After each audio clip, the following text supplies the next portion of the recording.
നമസ്കാരം. കേരളത്തെ ഞെട്ടിപ്പിച്ച കൊലപാതക പരമ്പര 2017 ആ വാർത്ത പുറത്തുവരുന്നത്. തിരുവനന്തപുരം നന്തംകോട്ടെ ക്രൂരമായ കൊലപാതകങ്ങൾ. കൊലപ്പെടുത്തിയത് മറ്റാരുമല്ല, സ്വന്തം മകൻ തന്നെ. കൊല്ലപ്പെട്ടവരിൽ കൊലയാളിയുടെ സഹോദരിയുമുണ്ട്. കേഡൽ ജിൻസൺ രാജ എന്ന ചെറുപ്പക്കാരൻ ആസ്ട്രൽ പ്രൊജക്ഷൻ അഥവാ സാത്താൻ സേവയ്ക്ക് വേണ്ടിയാണ് മാതാപിതാക്കളെയും സഹോദരിയെയും ക്രൂരമായി കൊലപ്പെടുത്തിയതത്രേ. മാധ്യമങ്ങൾ ഏറെ ചർച്ച ചെയ്ത കൊലപാതക വാർത്ത.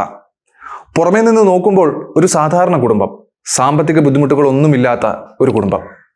മെഡിസിൻ വിദ്യാർത്ഥിയായ മകൾ, വിദേശത്ത് പഠിക്കാൻ പോയ മകൻ.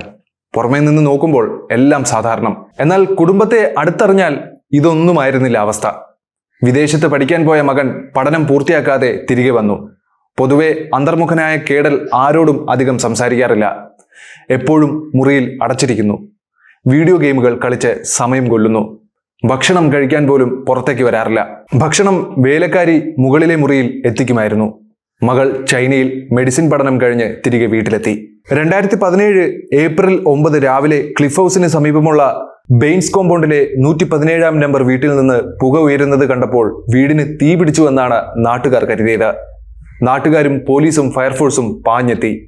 വീട് പൊളിച്ച് അകത്ത് കിടന്ന പോലീസിനെയും അഗ്നിശമന സേനാംഗങ്ങളെയും നാട്ടുകാരെയും കാത്തിരുന്നത് നടുക്കുന്ന ദൃശ്യങ്ങളായിരുന്നു. കത്തിക്കരിഞ്ഞ് അസ്ഥികൂടമായി മാറിയ 3 മൃതശരീരങ്ങൾ. അതിനടുത്ത് ടാർപോളിനും ബെഡ്ഷീറ്റും കൊണ്ട് മൂടിക്കെട്ടിയ നിലയിൽ പുഴുവരിച്ചു തുടങ്ങിയ മറ്റൊരു മൃതശരീരം. ഈ ക്രൂരമായ കൊലപാതകങ്ങൾക്ക് പിന്നിൽ സ്വന്തം മകനും. ആഭിചാരക്രിയകളിൽ ആകൃഷ്ടനായ താൻ 15 വർഷമായി ആസ്ട്രൽ പ്രൊജക്ഷൻ പരിശീലിക്കുകയായിരുന്നു എന്നാണ് കേഡൽ ജിൻസൺ രാജ മൊഴി നൽകിയത്. വീട്ടുകാരെ കൊലപ്പെടുത്താനായി മഴു അടക്കമുള്ളവ ഓൺലൈൻ വഴി വാങ്ങിയെന്നും കേഡൽ വ്യക്തമാക്കി. കുടുംബത്തിലെ ഓരോരുത്തരെയും വീടിന്റെ മുകൾ നിലയിലേക്ക് കൊണ്ടുപോയാണ് കൊലപാതകം നടത്തിയത്. പ്രൊഫസർ രാജ തങ്കം, ഭാര്യ ഡോക്ടർ ജീൻ പത്മ, മകൾ കരോളിൻ, ബന്ധുവായ ലളിത എന്നിവരാണ് കൊല്ലപ്പെട്ടത്. സംഭവത്തിന് പിന്നാലെ കേഡൽ ജിൻസൺ രാജ അപ്രത്യക്ഷനായി. കേഡൽ ജിൻസൺ രാജയെ തേടി പോലീസ് അന്വേഷണം തുടങ്ങി. 3 ദിവസം എവിടെയാണെന്ന് യാതൊരു തുമ്പും പോലീസിന് ലഭിച്ചില്ല. വിദേശത്തേക്ക് കടക്കാതിരിക്കാൻ എയർപോർട്ട് അടക്കം അരിച്ചുപെറുക്കി. കേഡലിനെ മാത്രം കിട്ടിയില്ല. 3-ാം ദിവസം തമ്പാനൂർ റെയിൽവേ സ്റ്റേഷനിൽ കേഡൽ ജിൻസൺ രാജ പ്രത്യക്ഷപ്പെട്ടു. ചെന്നൈയിലെ ഒളിവ് താമസത്തിന് ശേഷം കീഴടങ്ങാനുള്ള തിരിച്ചുവരവായിരുന്നു അത്. പോലീസ് കസ്റ്റഡിയിൽ കേഡൽ കുറ്റം സമ്മതിച്ചു.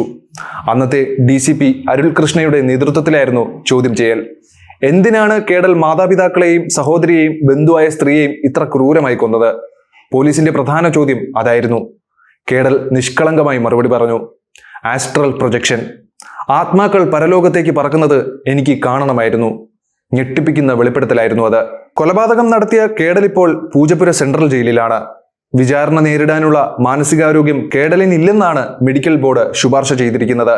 കേസിൽ വിധി പറയാനൊരുങ്ങുകയാണ് കോടതി. പൂജപ്പുര മാനസികാരോഗ്യ കേന്ദ്രത്തിലെ ചികിത്സ തുടരുന്നുണ്ട്. സഹതടവുകാരനെ ആക്രമിച്ച പശ്ചാത്തലമുള്ളതിനാൽ കേഡൽ മിക്ക സമയവും ഒറ്റയ്ക്കാണ്. ആരോഗ്യ പ്രശ്നങ്ങൾ ഉള്ളപ്പോൾ വ്യക്തി ശുചിത്വത്തിൽ ശ്രദ്ധ ചെലുത്താത്തത് ഒഴിച്ചാൽ മറ്റു പ്രശ്നങ്ങളൊന്നും ജയിലിൽ ഉണ്ടാകാറില്ലെന്നാണ് അധികൃതർ പറയുന്നത്.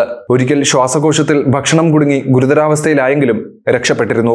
രാത്രികളിൽ കളിയും ചിരിയുമായി കഴിയുന്ന കേഡൽ ജയിൽ ജീവനക്കാർക്ക് ഇപ്പോഴും അത്ഭുതമാണ്.